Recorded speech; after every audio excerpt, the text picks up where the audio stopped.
Hello అండి, welcome to our channel. ఈరోజు recipe వచ్చేసి జామ్ బిస్కెట్స్ అండి. ఇవి చాలా టేస్టీగా ఉంటాయి, అలాగే చూడడానికి కూడా చాలా బ్యూటిఫుల్గా ఉంటాయి.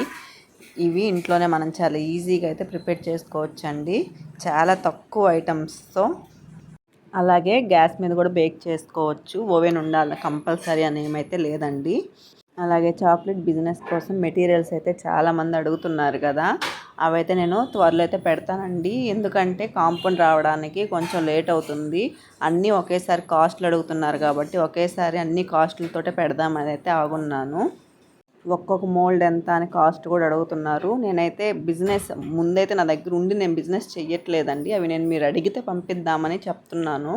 మీరు ఏం కావాలో చెప్పకుండా ముందు కాస్ట్ అడిగితే నా దగ్గర ఉన్నవి నేను పెడతానండి, అంతేగాని లేని వాటి కాస్ట్ నాకు తెలియదు కదా. సో షాప్కి వెళ్తే కానీ నాకైతే కాస్ట్ ఐడియా కూడా లేదు. నేను రేపు వెళ్ళి మోడల్స్ అయితే చూసి వస్తానండి. మీకు నచ్చిన మోడల్ సెలెక్ట్ చేసుకుంటే ఆ కాస్ట్ అయితే చెప్తాను. ఈ జామ్ బిస్కెట్స్ అనేవి మనకి బేకింగ్ సోడా, బేకింగ్ పౌడర్ ఏమీ కూడా అవసరం లేదండి. చాలా ఈజీగా అయితే చేసేసుకోవచ్చు, తక్కువ ఐటమ్స్తోనే చేసుకోవచ్చు. అలాగే పిల్లలు కూడా స్నాక్గా చాలా బాగా తింటారనమాట. చాలా టేస్టీగా ఉంటాయి. చూడ్డానికి ఫ్లవర్ షేప్స్ కానీ మీకు నచ్చిన షేప్స్తో మనం చేసుకోవచ్చు. పిల్లలకి ఏమి ఇష్టమో వాటిని చేయొచ్చు. సో దానికి ఫస్ట్ అయితే మనం ఒక బౌల్ తీసుకోవాలి. దాంట్లో ఇలాగా నేనైతే మైదా తీసుకుంటున్నాను 1 కప్పు.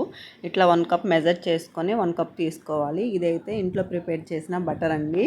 ఈ బటర్ని కూడా నేను ఒక 4 టేబుల్ స్పూన్స్ వేస్తున్నాను. లేదు నార్మల్ క్యూబ్స్ లాగా ఉంటాయి కదా, ఆ క్యూబ్స్ అయితే మనము ఒక 10 క్యూబ్స్ అలాగా కట్ చేసి వేసుకోవాలండి. మరి మెల్ట్ అయిపోయింది కాకుండా కొంచెం ఫ్రిడ్జ్ నుంచి తీస్తాం కదా, కొంచెం గట్టిగా ఉన్నప్పుడే వేసి, ఆ గట్టిగా ఉన్నప్పుడే మనం ఇలాగా మిక్స్ చేయాలి. మొత్తం పొడి పొడిగా రావాలి. అంటే మనం శాండ్ పట్టుకుంటే ఎట్లా వస్తుందో ఆ విధంగా అయితే మనకి చేతి కనిపించాలి.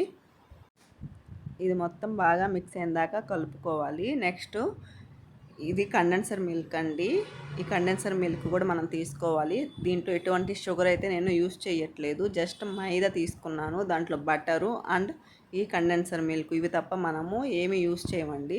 ఈ కండెన్సర్ మిల్క్ అనేది చాలా స్వీట్గా ఉంటుంది కాబట్టి సో మనం ఇంకా దేంట్లో ఏమీ యూస్ చేయక్కర్లేదు. ఇది అవైలబుల్ లేదు అంటే మాత్రం దీంట్లో 1 కప్ మైదా వేసుకున్నాం కదా, ఒక 3/4 కప్ అలాగా షుగర్ పౌడర్ని తీసుకోండి. షుగర్ పౌడర్ తీసుకున్న తర్వాత మనకి ఇప్పుడు కలుపుకోవడానికి ఇలాగ ఇదంటే మనకి కొంచెం లిక్విడ్గా ఉంది కాబట్టి కలుపుకుంటున్నాం కదా, ఆ ప్లేస్లో మనకి కొంచెం మిల్క్ వేసుకోండి. మిల్క్ వేసుకొని అయితే మీరు కలుపుకోవచ్చు, కానీ ఇది వేస్తే టేస్ట్ చాలా బాగుంటుందండి.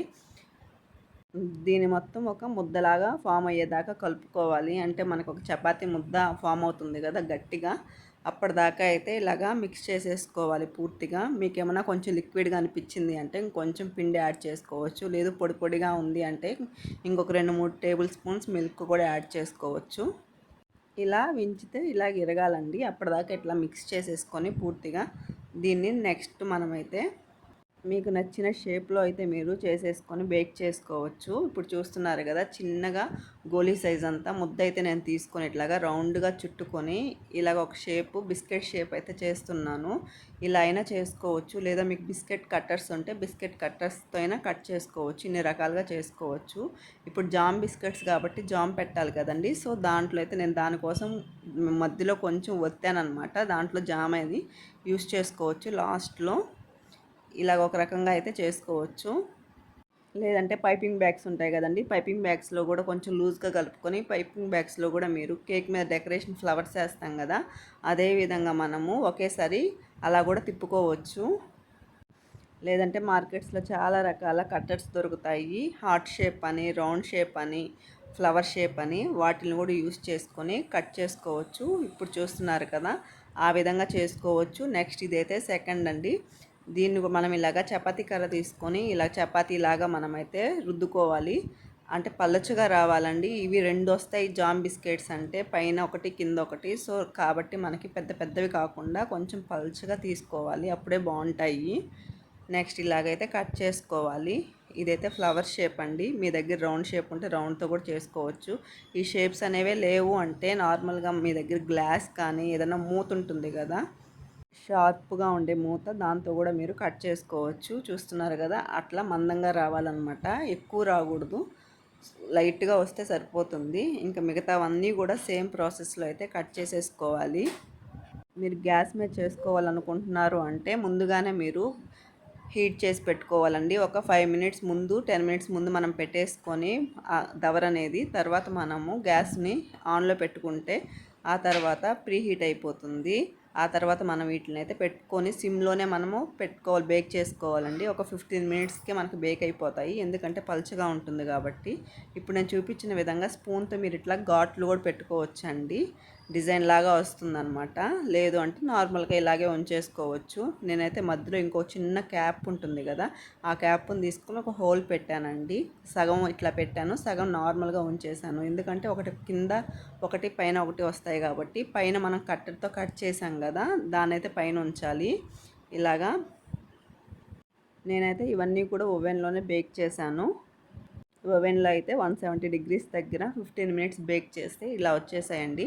మనకు అడుగు భాగంలో కొంచెం కలర్ అనేది బ్రౌన్గా చేంజ్ అవ్వాలి, అప్పుడే బిస్కెట్స్ అనేవి మనకి ప్రిపేర్ అయ్యాయని అర్థం అనమాట. సో ఇలాగైతే అన్నీ ప్రిపేర్ చేసేసుకోవాలి మనం చక్కగా.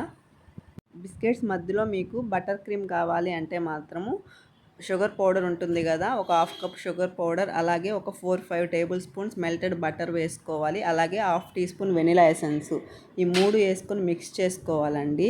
ఆ తర్వాత ఇప్పుడు నేను జామ్ పెడుతున్నాను కదా, అదే విధంగా ఆ క్రీమ్ని ఇలాగా మిడిల్లో పెట్టుకొని ఇంకో బిస్కెట్ అయితే పెట్టుకోవచ్చండి. అది మా పిల్లలకు కోల్డ్ ఉంది, సో నేనైతే అట్లా ప్రిపేర్ చేయట్లేదు. ఇలాగా నార్మల్గా మిక్స్డ్ ఫ్రూట్ జామ్ ఉంటుంది కదా, ఆ జామ్ని అయితే నేను ఇలాగా మిడిల్లో పెట్టేసి పైన ఇంకో బిస్కెట్ని ఇలా మనం హోల్ చేసి పెట్టుకుంటాం కదా, ఆ బిస్కెట్స్ని ఇలా ఉంచాలి. ఆ తర్వాత మధ్యలో హోల్ ఉంది కదండి, ఆ హోల్లో కూడా మనము కొంచెం జామ్ అయితే వేసుకోవాలి. ఇలాగే సేమ్ ప్రాసెస్లో అయితే ప్రతి బిస్కెట్ని కూడా మనము మధ్యలో జామ్ ఉంచుకోవాలి. ఆ తర్వాత ఇంకో హోల్ ఉండే బిస్కెట్ని ఉంచుకోవాలి. పైన మళ్ళీ ఇంకొంచెం ఆ హోల్లో జామ్ని అనేది మనం వేసుకోవాలండి. ఇందాక బటర్ క్రీమ్ అని చెప్పాను కదా, బటర్ క్రీమ్ మీరు ప్రిపేర్ చేసుకుంటే బటర్ క్రీమ్ కూడా సేమ్ అండి. ఇట్లా మధ్యలో ఒక లేయరు జామ్ ప్లేస్లో బటర్ క్రీమ్ వేసుకోవాలి. ఆ తర్వాత ఇంకో బిస్కెట్ ఇలాగా మిడిల్లో పెట్టుకోవాలి. మధ్యలో మాత్రం జామ్ వేసుకోవాలండి దాంట్లో కూడా, ఎందుకంటే ఇది జామ్ బిస్కెట్స్ కాబట్టి. సో మధ్యలో కూడా మనము జామ్ అనేది వేసుకోవాలి. ఇలాగా మనం ఎన్ని ప్రిపేర్ చేసుకున్నామో అన్ని బిస్కెట్స్ని కూడా ఇలాగ ప్రిపేర్ చేసేసుకొని మధ్యలో నేను యాడ్ చేసేది ఇప్పుడు షుగర్ అండి. షుగర్ని కూడా కొంచెం మనము ఇలాగా స్ప్రింకిల్ చేసుకోవాలి, అప్పుడు చాలా బాగుంటాయి చూడడానికి కూడా. ఈ విధంగా ఎమ్మీగా మనం జామ్ బిస్కెట్స్ అయితే ప్రిపేర్ అయిపోయాయి. చాలా టేస్టీగా ఉంటాయండి, నిజంగా పిల్లలైతే చాలా ఇష్టంగా తింటారు. అలాగే ఈ వీడియో నచ్చితే లైక్ చేయండి, షేర్ చేయండి అండ్ సబ్స్క్రైబ్ కూడా చేసుకోండి.